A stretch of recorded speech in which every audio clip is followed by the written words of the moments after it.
Du 27 avril au 27 mai, Fromage Essence vous propose de déguster leur nouvelle gamme dédiée au terroir italien. Épicerie, charcuterie, fromage et antipasti seront à l'honneur. Fromage Essence, 7 route de Bar-le-Duc à Bettencourt-la-Ferrée, ouvert du lundi au samedi de 9h à 19h.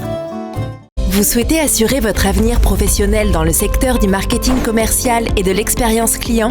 À Saint-Dizier, Optima Business School dispense un bachelor fait pour vous. La pratique est au centre de notre apprentissage grâce à des intervenants hautement qualifiés. Plus d'informations au 06 80 40 38 13. Samedi 28 et dimanche 29 mai, l'école intercommunale de musique s'invite à Brion-en-Barrois pour son festival de musique actuelle. Mets du son! Au programme de ces 2 jours, du rock, de l'afropop, mais aussi du funk disco, avec la présence des élèves de l'école de musique et la participation des établissements scolaires du territoire. Festival gratuit, buvette et restauration sur place.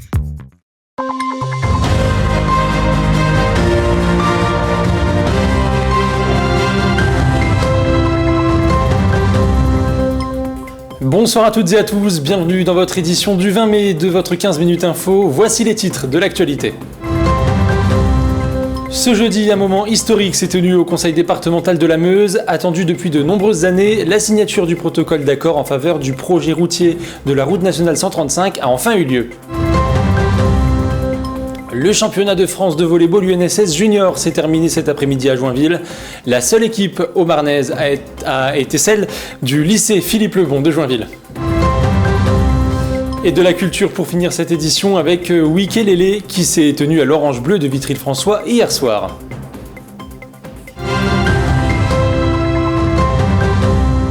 Et voici donc pour les titres. Comme je vous le disais il y a quelques secondes, ce jeudi, un moment historique s'est tenu au conseil départemental de la Meuse, attendu depuis de nombreuses années et surtout après 2 accidents graves dont un mortel il y a environ 2 ans. La signature du protocole d'accord en faveur du projet routier de la route nationale 135 a enfin eu lieu, inscrit dans le cadre du contrat de plan État-région, puis dans le projet de territoire CIGEO. Ce temps fort aura permis aux collectivités locales d'engager un dialogue constructif et de revaloriser le surcoût du financement de celui-ci. L'État apportera 58% du coût de ce projet au bénéfice du département. Alison Godefroy. C'est ici au conseil départemental de la Meuse que s'est tenue ce jeudi la signature d'un protocole d'accord concernant le projet routier de la RN 135.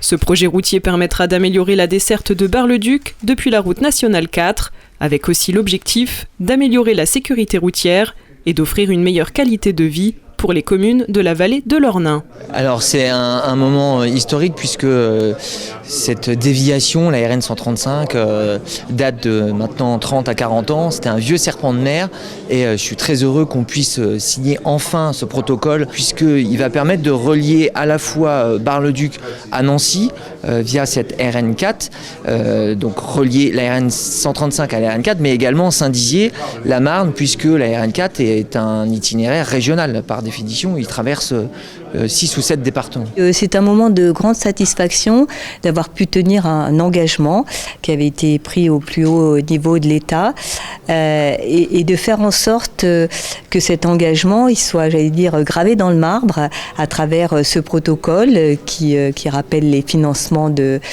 chacun. Et c'est surtout un beau projet pour les Meusiennes et les Meusiens.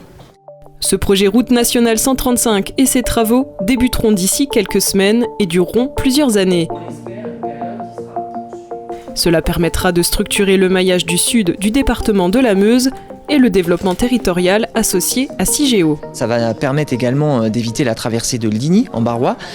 Nous avons également dans la poursuite la RN 135 qui va permettre de relier également par la suite, c'est la phase 3, le projet CIGEO, donc je vous dis au sud de Ligny en Barrois.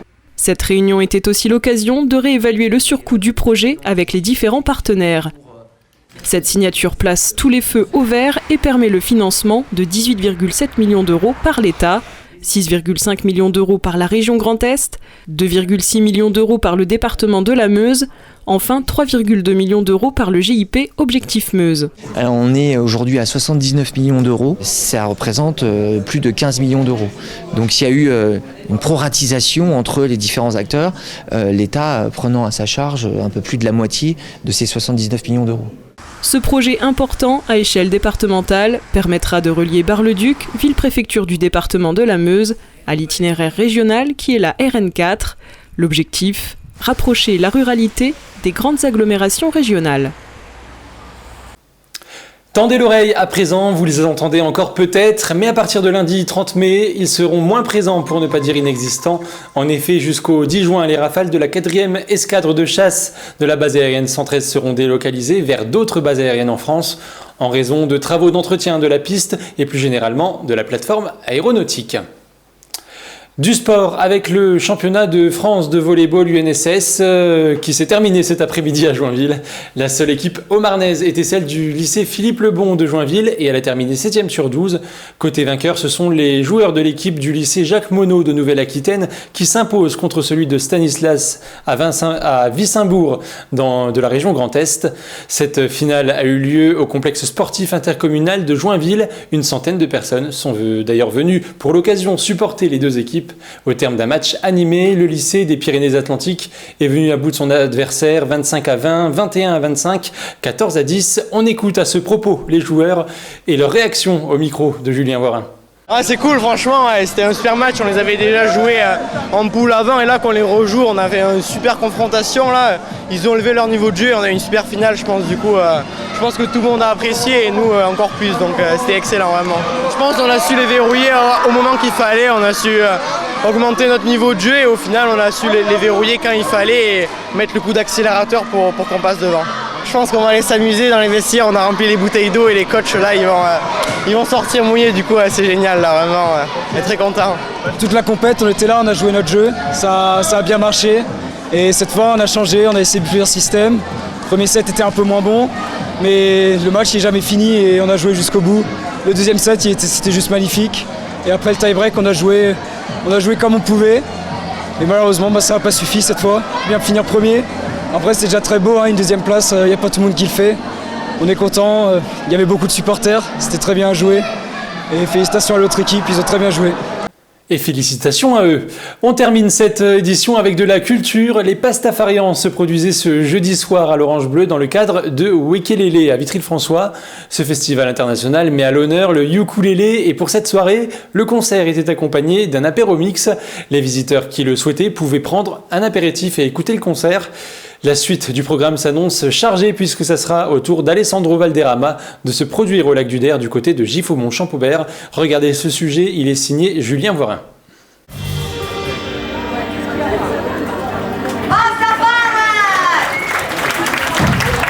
La deuxième édition du Wekelele se tient à Vitry-le-François depuis ce jeudi. Sur 4 jours, plus d'une dizaine de concerts auront lieu.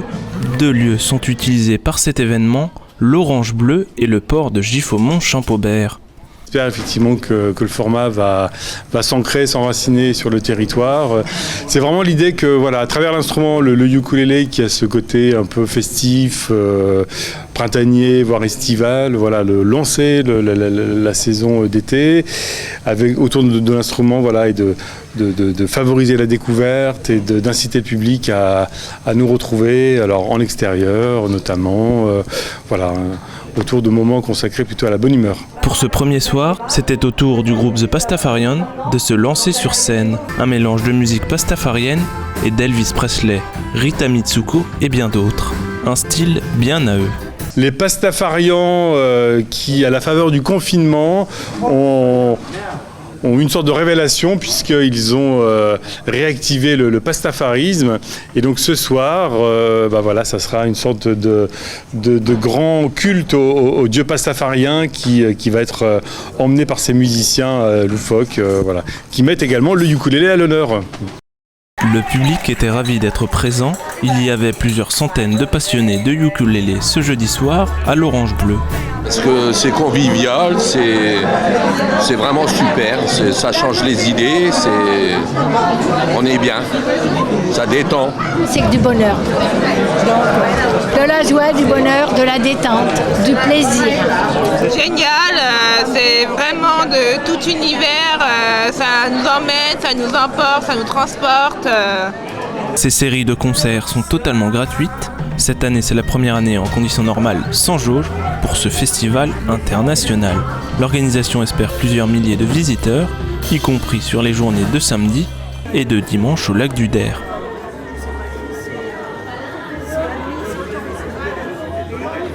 C'est la fin de cette édition. Merci à tous de l'avoir suivi. Dans un instant, les prévisions météo d'Alison Godefroy. L'information continue sur Puissance Télévisions.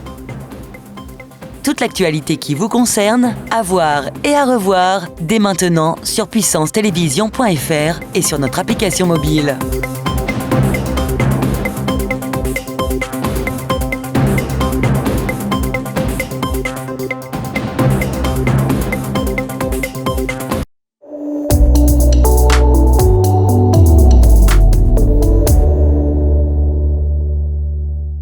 Bonsoir à tous, bienvenue dans votre bulletin météo.